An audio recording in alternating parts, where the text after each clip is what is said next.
Hello दोस्तों, स्वागत है आप सभी का स्टेट पीसीएस क्लासेस में। तो करंट अफेयर के श्रृंखला डेली करंट अफेयर की श्रृंखला में आज हम डिस्कस करेंगे 17 जनवरी 2025 का करंट अफेयर। तो हम फर्स्ट क्वेश्चन है कि भारतीय सेना एवं वायुसेना की पूर्वी कमान ने कौन सा अभ्यास प्रारंभ किया। तो इसका राइट आंसर हो जाएगा डेविल स्ट्राइक। उसके बाद कुछ हम महत्वपूर्ण अभ्यास भी देखेंगे, कुछ महत्वपूर्ण अभ्यास देखेंगे जैसे कि समुद्र लक्ष्मण अभ्यास किसके किसके मध्य होता है। तो यह इंडिया और मलेशिया के मध्य दो अभ्यास होते हैं, एक हरिमऊ शक्ति और समुद्र लक्ष्मण। और सेकंड है अयोध्या अभ्यास किस किस के मध्य होता है। तो इंडिया और थाईलैंड के मध्य होता है। दोस्ती इंडिया और मालदीव और श्रीलंका के मध्य होता है। डेजर्ट नाइट इंडिया फ्रांस और यूएई के मध्य होता है। वज्र प्रहार इंडिया और यूएसए के मध्य होता है। और मित्र शक्ति इंडिया और श्रीलंका के मध्य होता है। और इधर भी कुछ अभ्यास है, इसको देखेंगे कि सिम्बैक्स किसके किसके मध्य होता है। तो सिम्बैक्स जो है कंबोडिया और भारत के मध्य होता है। एक्वेरिन इंडिया और मालदीव के मध्य होता है। उसके बाद बंगो सागर इंडिया और बांग्लादेश के मध्य होता है। शक्ति इंडिया और फ्रांस के मध्य होता है। नॉर्डिक एलिफेंट इंडिया और मंगोलिया के मध्य होता है। मैत्री इंडिया और थाईलैंड के मध्य होता है। सिम्बैक्स, ये सिम्बैक्स और सिन्वैक्स आपको ध्यान रखना है। सिन्वैक्स जो है वो कंबोडिया और भारत के मध्य होता है, जो कि सी से शुरू होगा। इंग्लिश का वर्जन आपको देख लेना है क्वेश्चन में। उसके बाद सिम्बैक्स जो है इंडिया और सिंगापुर के मध्य होता है। तो आगे नेक्स्ट क्वेश्चन देखेंगे। नेक्स्ट क्वेश्चन है कि सिंगापुर के ऑनरेरी सिटीजन अवार्ड से किसे सम्मानित किया गया। तो ये जो कि सेकेंड भारतीय हैं, तो इससे जो है तरुण दास जी को सम्मानित किया गया। और पहले भारतीय जो थे वो रतन टाटा जी थे। उसके बाद देखेंगे सिंगापुर के नए पीएम कौन है। तो लॉरेंस बॉग हैं, जो कि सिंगापुर के नए पीएम हैं। सेकंड क्वेश्चन है कि नेक्स्ट क्वेश्चन है कि अफ्रीकी नेताओं द्वारा अपनाई गई कंपाला घोषणा का संबंध किससे है। तो इसका संबंध जलवायु अनुकूल कृषि से है। और कंपाला की राजधानी क्या है। कंपाला की राजधानी युगांडा है। अफ्रीकी यूनियन द्वारा जो है कृषि सम्मेलन अगले 10 वर्ष के लिए 2026 से 2035 के लिए टिकाऊ कृषि के लिए इसको जो है लॉन्च किया है। अभी हाल ही में जो कि G20 की बैठक जो भारत में हुई थी, उसमें जो है अफ्रीकी संघ को जोड़ा गया। उसके बाद अफ्रीका का मैप देखेंगे, जिसमें देखेंगे कि विषुवत रेखा को कांगो नदी अफ्रीका में 2 बार काटती है और यहीं से विक्टोरिया झील भी निकलती है। उसके बाद हम कुछ इम्पोर्टेंट फैक्ट्स देखेंगे, जैसे कि G20 का 2024 में बैठक कहाँ हुई। तो ब्राज़ील में हुई। COP29 की बैठक कहाँ पे हुई। तो बाकू अजरबैजान में हुई। कजान की घोषणा कहाँ किससे संबंधित है। तो ब्रिक्स से, जो कि रूस के कजान में हुई।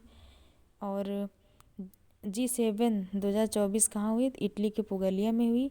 आसियान का 21वां सत्र जो है कहाँ हुआ। तो यह भी वियतनाम लाओस में हुआ। उसके बाद SCO 2024 कहाँ हुआ। तो ये अस्ताना कजाकिस्तान में हुआ, जो कि कजाकिस्तान क्या है, यह सबसे बड़ा स्थलरुद्ध कंट्री है। तो नेक्स्ट क्वेश्चन हम देखेंगे कि नेक्स्ट क्वेश्चन है कि इंडीचिप सेमीकंडक्टर लिमिटेड भारत की पहली निजी सेमीकंडक्टर विनिर्माण सुविधा कहाँ प्रारंभ करेगा। तो ये आंध्र प्रदेश में करेगा, जो कि कितने रुपए की लागत से करेगा। यह 14,000 करोड़ रुपए के निवेश से करेगा। और ये कौन कौन सी कंपनीज के साथ मतलब मिलकर बनाएंगे। तो इंडीचिप लिमिटेड और थिलाओ कंपनी, जो कि जापान की है, दोनों मिलकर काम करेंगे। उसके बाद केंद्र सरकार द्वारा भी हाल ही में सेमीकंडक्टर इकाई कहाँ पर लॉन्च की है? तो ये गुजरात के साणंद में लॉन्च की है। भार्गवास्त्र, नेक्स्ट क्वेश्चन है कि भार्गवास्त्र का संबंध किससे है? तो इसका संबंध स्वार्म ड्रोन विरोधी सिस्टम से है। इसका निर्माण जो है economics exploration economics explosive limited Nagpur द्वारा किया गया है। यह ड्रोन के जो झुंड होंगे उस पर अटैक करेगा और 64 लक्ष्यों का इसका टारगेट है। तो नेक्स्ट क्वेश्चन है कि भारत का पहला निजी उपग्रह समूह फायरफ्लाई किसने लॉन्च किया? तो इसको जो है किसने लॉन्च किया? तो इसको पिक्सल और स्पेसएक्स ने निर्माण किया इसका। और लॉन्च किसने किया? फाल्कन 9 रॉकेट से इसको लॉन्च किया गया, कैलिफोर्निया से लॉन्च किया गया। तो हम नेक्स्ट क्वेश्चन देखेंगे। हमारा नेक्स्ट क्वेश्चन है कि SN. Bose centre for basic sciences ने पूर्वी भारत की पहली खगोलीय वेधशाला का उद्घाटन कहाँ किया है? तो इसका उद्घाटन जो है पश्चिम बंगाल में किया गया है। भारत की 6th खगोलीय वेधशाला है ये, और पूर्वी भारत की उत्तर पूर्वी भारत है वहाँ की फर्स्ट है। उसके बाद अन्य जो कहाँ कहाँ पर इसको देखेंगे तो लद्दाख में है, नैनीताल में उत्तराखंड में, माउंट आबू में है, पुणे में है और कोलोरा जो कि तमिलनाडु में है। उसके बाद नेक्स्ट क्वेश्चन देखेंगे कि इजराइल और हमास के मध्य गाजा में युद्ध विराम पर शांति समझौता कहाँ हुआ? तो यह जो है दोहा कतर में हुआ। और इसकी भूमिका किसने किसने निभाई? इसकी यूएसए और कतर और मिस्र ने इसकी भूमिका निभाई। इसके मतलब शांति समझौता के लिए इसमें जो भूमिका निभाई है यूएसए, कतर और मिस्र ने निभाई।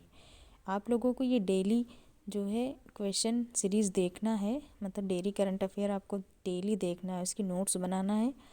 और इस तरह से आप जो है डेली देखते रहेंगे तो आपको बाद में कोई दिक्कत नहीं होगी कि मंथली आप जब पढ़ेंगे तो वो भी आपका रिवीजन हो जाएगा और अच्छे से आपका प्रिपेयर हो जाएगा, आपके क्वेश्चन गलत नहीं होंगे। तो इसलिए आप डेली कंटिन्यू वीडियो को देखते रहिए। तो नेक्स्ट क्वेश्चन है कि 1975 की आपातकालीन बंदियों के लिए 20,000 मासिक पेंशन देने की घोषणा किसने की? तो जो है ओडिशा ने इसकी घोषणा की कि जो है 20,000 मासिक पेंशन दिया जाएगा। तो देखेंगे कि राष्ट्रीय आपात किस आर्टिकल में है? 352 में राष्ट्रीय आपात है।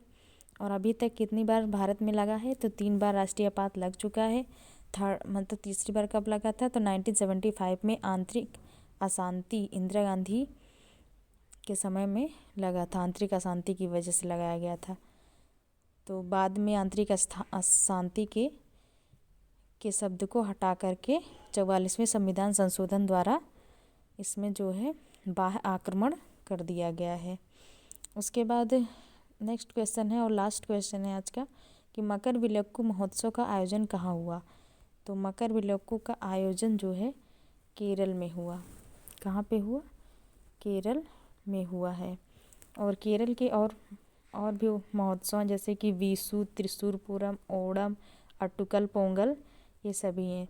तो ये जो मकरविलक्कू है ये किस मंदिर से स्टार्ट होता है? तो ये जो है सबरीमाला मंदिर से शुरू होता है। इसमें लॉर्ड अयप्पा की पूजा की जाती है और 7 दिन के लिए होता है और पंबा नदी के तट पर मनाया जाता है।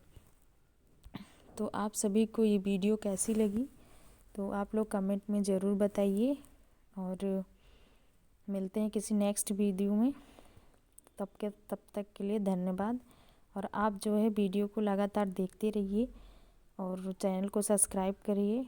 आप लोग जितना चैनल को सपोर्ट करेंगे, शेयर करेंगे और सब्सक्राइब करेंगे उतना ही हम लोग मोटिवेट होंगे और अच्छे तरीके से वर्क करेंगे। Thank you so much.